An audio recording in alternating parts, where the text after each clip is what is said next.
+1 + 2 രണ്ട് അക്കൗണ്ടൻസിക്കാർക്കും അടിപൊളി ഒരു ട്രിക്കാണ് പഠിപ്പിക്കാൻ പോകുന്നത്. ക്രിസ്മസ് എക്സാമിന് മാർക്ക് മേടിക്കാൻ പറ്റും. ഒന്നുമില്ല, ഒരു അക്കൗണ്ട് നിങ്ങൾക്ക് വരയ്ക്കാൻ അറിയാം, അക്കൗണ്ടിൽ എന്തൊക്കെ എഴുതാൻ അറിയാം, പക്ഷേ അതുമായി ബന്ധപ്പെട്ട ഒരു എൻട്രി, ജേണൽ എൻട്രി പറയാൻ പറഞ്ഞാൽ പല ആളുകൾക്കും അറിയില്ല. ഇപ്പോൾ ഒരു എക്സാമ്പിൾ, ഇതൊരു അക്കൗണ്ട് ആണ്, പ്രോഫിറ്റ് ആൻഡ് ലോസ് അപ്രോപ്രിയേഷൻ എന്നാണ് ഇതിന്റെ പേര്. ഇതിലെ ഒരു എൻട്രി ചോദിച്ചാൽ പല ആളുകൾക്കും അറിയില്ല. അത് എളുപ്പത്തിൽ എങ്ങനെ കണ്ടുപിടിക്കാം? അക്കൗണ്ട് വരയ്ക്കാൻ അറിയുമെങ്കിൽ നിങ്ങൾ ആന്റി ക്ലോക്ക് വൈസ് റൂൾ എന്നൊരു റൂൾ അപ്ലൈ ചെയ്യണം. അതെന്താ സാറേ ആ റൂള്? ഒന്നുമില്ല, നിങ്ങൾ ഇതാ ഇതിന്റെ ടി താഴെയും തുടങ്ങുക, എന്നിട്ട് ക്ലോക്ക് എങ്ങോട്ടാ തിരിയുന്നത്? ക്ലോക്കിന്റെ ആന്റി ക്ലോക്ക് വൈസ് എന്ന് പറയണം. അപ്പോൾ ഓപ്പോസിറ്റ് സൈഡ് ക്ലോക്ക് ഇങ്ങോട്ടാ തിരിയുന്നത്. അപ്പോൾ നമ്മൾ ഇതാ കൈ ഇതാ ഇങ്ങനെ കൊടുക്കുക, ഇങ്ങനെ കൊണ്ടുപോവുക.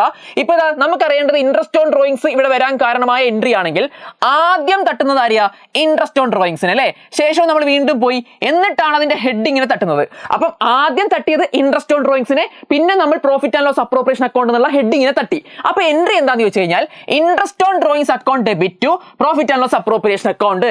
ആദ്യം തട്ടുന്നവനെ ഡെബിറ്റ് ചെയ്യണം, രണ്ടാമത് തട്ടുന്നവനെ ക്രെഡിറ്റ് ചെയ്യണം. അങ്ങനെയാണെങ്കിൽ സാറേ ഇപ്പുറത്തുള്ള ഒരാളെന്ന് പറഞ്ഞു തരുമോ? അതായത് ഇപ്പൊ പിന്നെ ഇൻട്രസ്റ്റ് ഓൺ ക്യാപിറ്റൽ ഇവിടെ കിടപ്പുണ്ട്, അതിന്റെ എൻട്രി എന്തായിരിക്കും? സോ നോക്കാം, നമ്മൾ വീണ്ടും ഇവിടുന്ന് തുടങ്ങി ഇങ്ങനെ പോയി പോയി പോയി പോയി പോയി അപ്പുറത്തെത്തണം. അപ്പുറത്തെത്തുന്നതിന് മുമ്പേ ആദ്യം തട്ടിയത് ആരെയാ?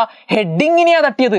ഹെഡിങ് തട്ടിക്കഴിഞ്ഞു, എന്നിട്ട് രണ്ടാമതാണ് ആരെ തട്ടുന്നത്? Interest on capital. അപ്പൊ ജേണൽ എൻട്രി എന്താ? Profit and loss appropriation account debtor to interest on capital.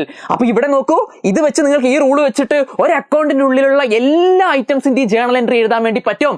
Okay sir, by.